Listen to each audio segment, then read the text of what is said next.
Hey there, guys. Welcome back to X-Rated Talk Productions, and today we're going to talk about some Five Nights at Freddy's stuff. Um, I recently, or last night, just finished the novel Five Nights at Freddy's: The Silver Eyes, and I've got some interesting thoughts and theories and stuff. Um, all right, first I want to talk about the good and the bad parts of the book. All right, we're gonna hit the bad stuff because why end this? Why end it on the bad? Well, anyway, all right. Here's what I didn't like about the book. It takes a long time for anything real to happen. There are lots of instances where it looks like something's about to happen, or it looks like maybe the animatronics did something. Then it just turns out to be, well, somebody fiddled with one of the controls for the robots, or, oh, it just fell into one, or, I didn't see it behind me as I was backing up into something, and it's just deactivated. That kind of stuff is a little bit irritating. It does kind of feel like 5 days or something have gone by in this book. Maybe there's a reason it was Five Nights at Freddy's. But they go back to the same location a couple of times. It's like, all right, guys, we're gonna go there, and you're like, oh yeah, we're gonna get in there. Crazy shit's gonna happen, and then it's just them kind of looking around and, like I said, jumping into the fake scares, I guess you can call them. The cat jump scares, I guess. Then you sort of run into another big problem is, sorry. Yeah, and then they go back to the place, and something starts to happen, and they go back to the place, and then like the real thing start to go on. The second big thing for me I didn't like was all the romance stuff. It just, I don't know. I'm just not a romantic novel kind of guy, and it sort of felt like they were trying to mix that in with the Freddy stuff, which we really haven't had before. And it's just like, oh, something terrible's going on. But all I could think about was holding his hand. It's like, shut the fuck up and do shit. Um, that being said, let's go on into the good stuff. The character, Dave, um, the killer, let's just call him at this point, is quite an intimidating kind of foe. He is every bit as terrifying as you would believe uh, the killer in the series would be. He uses the Springtrap suit to kill kids and all this kind of stuff. And even uses it to torture somebody at one point. And that's cool. Once the animatronics actually get going, they are exactly as terrifying as they are in the games, if not more, because it feels like we get more movement than they do in the games. It's simply because of the simplistic nature of the games. So, they're pretty good. I like that we got a chance to, for the first time in the series, legitimately see the Fredbear's Family Diner, which has been mentioned a few times in the games. And it's sort of nice to get to know possibly the two main creators of all the animatronics. Henry, the main character's father in this book, Charlie's father in this book, and Afton, the other creator of Five Nights at Freddy's, the more secretive one, who turns out to be Dave, the serial killer, or possibly the Purple Man, although he never wears anything purple. And has me questioning some things, but we'll get into that. Yeah. Um, all right. I overall pretty much liked the book. Like I said, there were some parts where it could have gotten a little bit quicker. I've heard some people are not fond of the good animatronics, even though it makes logical sense why they act the way they act. They sort of, the thing they go into here is that the animatronics are, the possessed animatronics are afraid of adults because the Purple Man was an adult who killed them. So they're trying to protect the one little boy from all the other kids because they're just old enough to be considered adults to the children, to the animatronics. So that's going on. And I've also heard some people not so fond of the puppet really didn't seem to make an actual appearance But, you know, I'm okay with that. I mean, if you want to go into that, why didn't Mangle show up? Or Balloon Boy, or etc., etc., all these freaking characters. But I think I have a good idea of why that is. Alright, so now here's some strange things going on about this book that have me actually questioning the timeline, the actual timeline. Cat's fucking with my bed, trying to get my attention. Yeah, this actually seems to change a lot of the story in the games if you are really paying attention. All right, let's go ahead and say the first three Five Nights at Freddy's create sort of a single kind of story. It can get a little bit convoluted with little details like the shadow, Bonnie, and Freddy, and all that crap. But basically, the story of those is murderer is dressing up in a suit, killing kids. Something brings the kids back to life. Yeah. Something brings the kids back to life. The kids in the form of robots. The robots kill people, and at some point, a bite happened, which got the restaurant in a little bit of trouble. All right. Well, at the same time, on another location. Oh, but yeah. Second game. A little bit. Things happen a little bit before the events of the first Five Nights at Freddy's. We learn that the restaurant in the first game is the smaller second location of this series, and the restaurant from the second game is the main one. So at one point, the main restaurant from the second game was shut down. All the animatronics went over to the first game's restaurant, which then was shut down as well. Okay, so a bunch of time passes. It's more or less modern day in the third game. It's a haunted house. A bunch of people have gathered the old animatronic parts, including the Springtrap suit, which was used to kill the kids,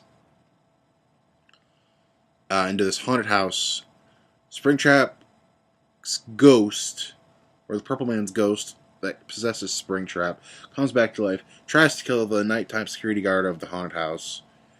Nighttime security guard more or less survives and probably burns down the haunted house and moves on. People have more or less sold off the other animatronics to various other places, and that's the story. Then the fourth game kind of comes in and skews a little bit of the stuff that's going on here. Fourth game basically has you as probably the survivor of the bite of 87, experiencing like these terrible nightmares of the animatronics. So that's why they're all fucked up and evil with more teeth and metal and claws than they have ever been before. Basically, the entire game is in his head. We can accept this. And a lot of the story isn't complete because inside the kid's head he's seeing some of the details, but not right. Like, for example, at one point the game actually says that the year is like 84 or something like that. I'm not exactly 100% sure on the year. And that's when it gets bit, due to a mixture of what I'm told through game theory is the Purple Man fucking with the Purple Man fucking with the suits, and the Freddy animatronic, and the big brother of the main kid putting his head in the machine and biting down. Okay. That makes sense. Okay. Sorry. From what I've gathered Alright. Here, I'm going to talk about the book Silver Eyes before I go into Sister Location's part in the story, because I think it adds up to it, but also it sort of seems like it's maybe skewing it in another direction. Possibly an alternate universe kind of thing, maybe. Scott at one point has said that this book both does and it does not connect to the games. It's canonical, but it doesn't exactly hold the same stuff. Alright, let's go into the book. Alright. This girl named Charlie goes in, is the daughter of one of the guys who built the animatronics and created the family Fredbear for the Fazbear franchise. And all right, so a long time ago, 10 years have passed since a disappearance of a bunch of children at uh, um, a Freddy, a Freddy's. Let's just say. All right. At some point before that, the creator of the animatronics, Henry, his kid went missing, named Michael. Remember that, Michael. Michael goes missing, so he opens up a whole new restaurant somewhere else. The location, opens up somewhere else in Hurricane, Ohio. Hurricane. Exactly. I don't know if it's Ohio. I think it's Ohio. Yeah, in Hurricane. Well, a whole bunch of more kids go missing. More kids go missing in the second location, the one in Ohio, not the family diner, which was where the first kid, where Henry's kid went missing. And a whole bunch of shit happens. More or less, Henry is blamed for it. He gets let go. He gets released from prison because I can't prove it or whatever. He commits suicide. And the Freddy's is left basically to rot. In that time, a potential mall is built up around the restaurant, is built up around the location of the of the Hurricane Freddy's, where nobody's buying any of these stores. Nobody wants to finish the mall. They figured, well, people are going to buy it if we build it. But nobody wanted nothing to do what's going on in the area around Freddy's, or even the city of Ohio. So, of Hurricane. Ugh. So, all right, 10 years pass. Charlie and her friends return, who used to go to, who used to go hang out in Freddy's, mostly Charlie because it was her dad's place. And because they're mourning the loss of this kid named Michael. Oh shit! Did I say Michael was the name of Henry's kid? I'm wrong. It was Sammy. It was Sammy. It was Sammy.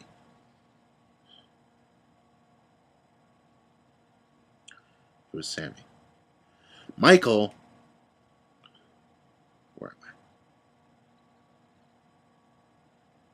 I? Whatever. Yeah. Charlie is there. Her name's Charlie, but her real name is Charlotte. Remember that? So Charlie and her friends go back to the town to mourn the loss of Michael, who was one of the first victims of this crime. And they decide to go visit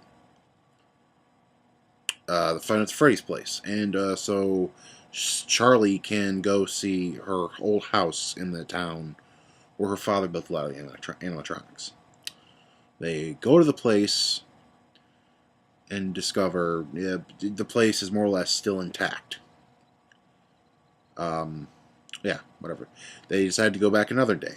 This time they're greeted by basically a security guard has been posted to keep an eye on this abandoned mall named Dave. Kind of a sickly looking fellow. Alright, who knows the way around and knows how to work the animatronics. This is strange. Alright, eventually they leave, and one of the kids named Carlton is left behind, and the next day little kid named Jason goes to find Carlton.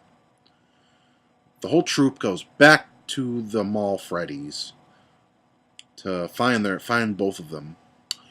It turns out that Carlton has been snagged by the purple guy. One of the purple guys. A purple guy. Dave. Alright. He's been snagged by Dave, who has him in a spring-lock suit. Alright, well, we know that this is a purple guy, or one of the killers, because he himself likes to walk around in a spring-trap suit. Alright, the kids go on in, they find Carlton, the animatronics start going nuts, attacking everyone. And eventually it's revealed that Dave is in fact Mr. Anton, who one of the creators of the Fazbear Enterprises, of Fazbear, the Fazbear franchise, whatever, and he has been kidnapping kids for years, killing them, most likely shoving them in Springtrap suits. Okay, it still more or less could be the Five Nights at Freddy's series, but here's where things start to get a little out of continuity. And here it comes. Whatever. One of the Carlton's parents' dad, who's a cop, busts through the friggin' the locked up mall Freddy's and sees all the kids, as they're about to be surrounded by all the animatronics, and the light seems to more or less deactivate them, kind of. And Springtrap grabs hold of one kid, who is the little one. Charlie throws a Springtrap helmet, the Springtrap helmet, on top of the purple guy, and it starts springing, killing him, more or less. Animatronics grab Springtrap and drag him away. The Springtrap killer, and drag him away. Charlie and her friends get out, and it's basically over. Well, why am I saying that this kind of fucks up continuity a little bit? Well, that's because we saw in Five Nights at Freddy's 3 that the Springtrap killer was not killed by Charlie and her friends and her friend's dad, but the ghosts of the children haunting the animatronics. He was more or less scared by them. He got in the suit because he felt it was safe, and the suit deactivated and killed him. It's sort of similar, but it's not the same because it is not the same people who killed him. So, are there multiple Springtrap killers? Possibly. I'm only saying that because a lot of the purple guys tend to look a little different in the Five Nights at Freddy's games. Like, sometimes one of them looks like he has like a phone and maybe like a badge. Sometimes he has like this kind of fucked up smiling sideways smile. So there could be multiple Springtrap killers, as some people have theorized. But it's strange because it's not the same. Now we're told that there's at least three Freddy's restaurants. There's Fredbear's Diner, Five Nights at Freddy's 2 Pizzeria, Five Nights at Freddy's 1 Pizzeria. Now, we're mentioned that there's actually another location in, I believe, Five Nights 3.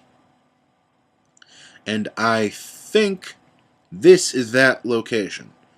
And I'm saying this because not in any of the Five Nights at Freddy's games, 1 or 2, that take place at the actual Freddy's, is it's mentioned or even seen in the blueprints that it is a mall complex where these games take place.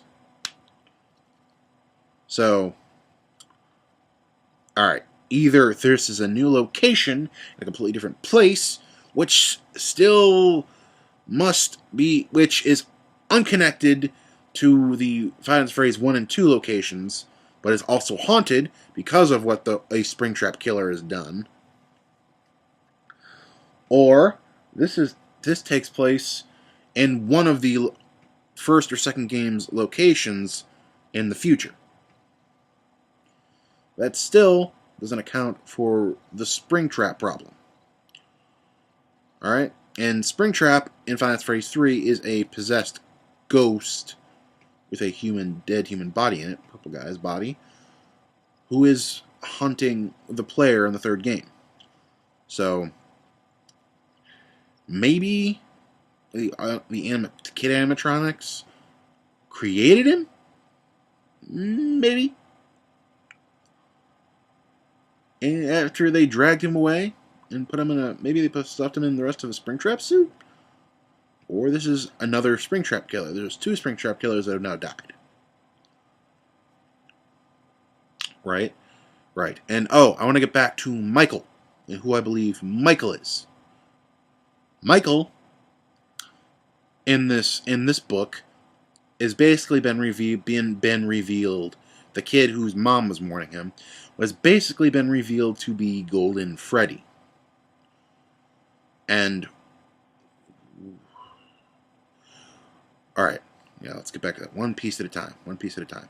I do believe that Sammy, Charlie's brother, the one who went missing at the original Fredbear's Diner, is the puppet. This is Springtrap's first kill, which we can see in Five Nights at Freddy's 2, in the cutscene where the kid's outside and the Purple Man drives up and the kid starts crying, the puppet tears.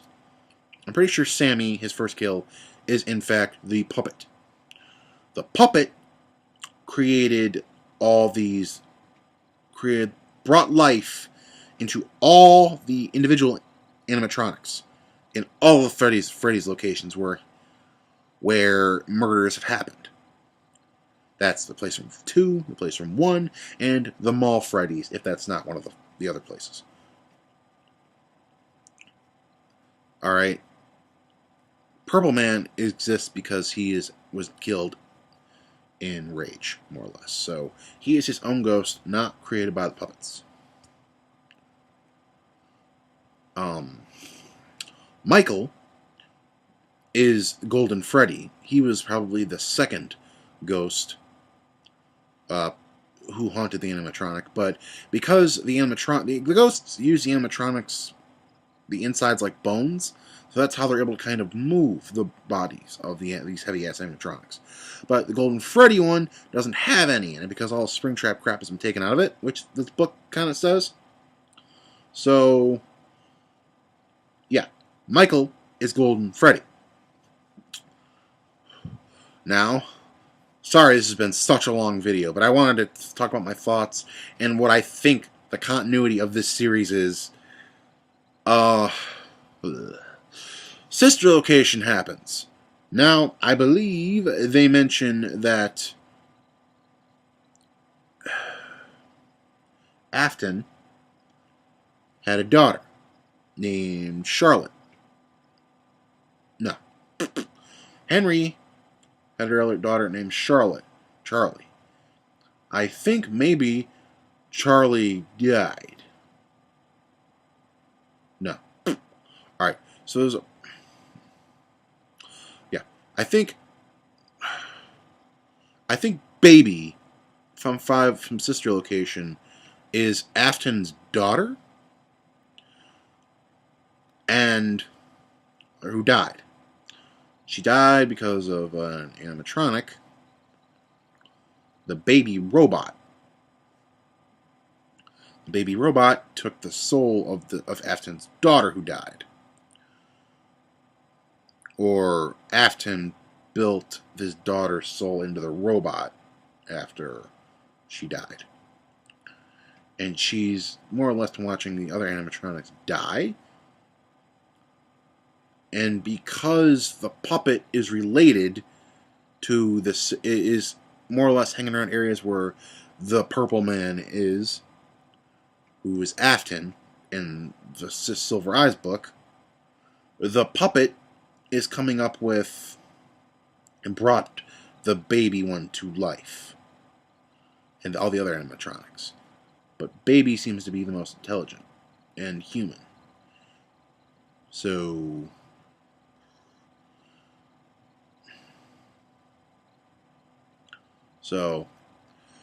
yeah, more or less, and whatever. A whole bunch of stuff happens. She takes the guy in charge of the sister location hostage. There's all this crap, and eventually manages to scoop out his insides, put herself in him, basically wear him like a skin suit, and walk around as a purple. She isn't the purple guy because she isn't killing people, but she is the purple guy because she is related to him. So she's walking around and she's going to basically keep trying to get herself in bodies. So she's killing people. Kind of. Luring them in and killing them. I think is what's happening.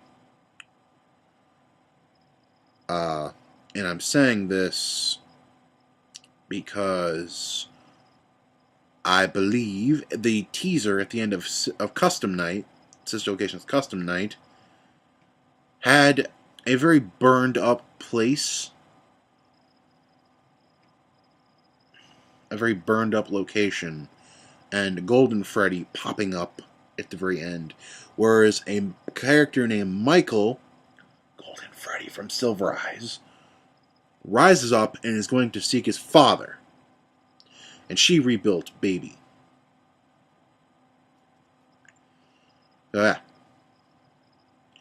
He either rebuilt Baby after she possessed the character from Silver Sister Location, or he was the one to put the soul back into Baby.